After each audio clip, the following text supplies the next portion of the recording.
کینسر والا دپاره یو بهترین عمل دی. د کومو ملګرو چې کینسر وي هغوی داروګان کوي او یا چې کوم ډېر دارو نشي کولی، پیسې ورسره نه وي، علاج نشي کولی، هغوی دا عمل اختیار کړي. مولانا صاحب عمل ذکر کوي او د هغې نه وروسته دې دا اختیار کړي او دا دې شروع کړي. انشاءالله په دې سره به کینسر ختم شي.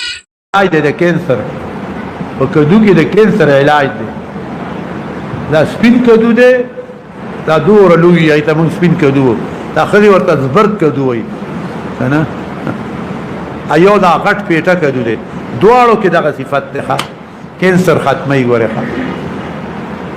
د دې علاج سم زه کولی شم په دې باندې، خو که دې باندې ریسرچ والا خو شته دی نه، د بوتل رامندي دی په زه پوهېږي.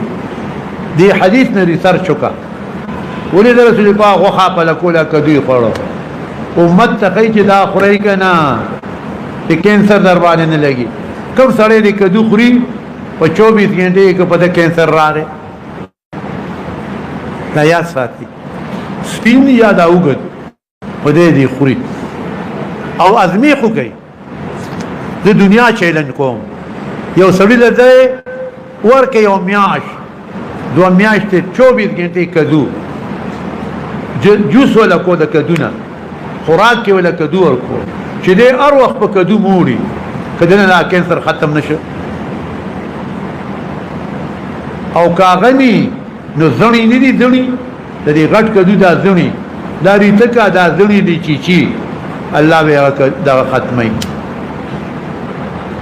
په دې کدو باندې یو کافر سي ریسرچ کو، چې هغه ریسرچ شروع کو، اوه دا خو ټول د کینسر علاج دا دی.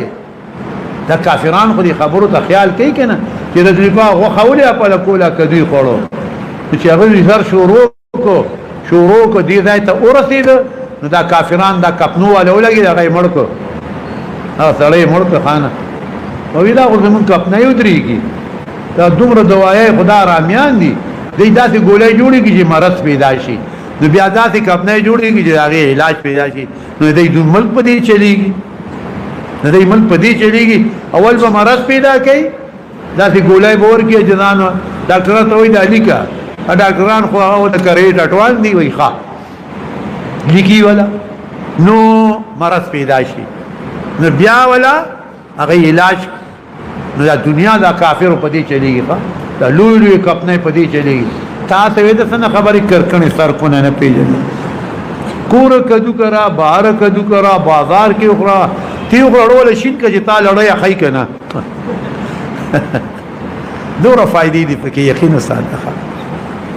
دغه چې ډوډۍ کې کدو نه ډوډۍ نه خورم، دا یاد ساتي او خدای مې پې ساتي. معمولي بیماری تبا ټوکې دا خو راځي انسان لنه، د دې خو ما خو تاثري علاج وکړو. دا خو زیتون یو 2 ساعت کې 3 ساعت کې زیتون خورئ په خوراک کې. و ابن کدو گیا یو مفسر هندوستان معنا کوي، و ابن عام هم ډېر ښه شی دی، عام ډېر فایدهمند شی ګردو دپاره، عام دا ګردو دپاره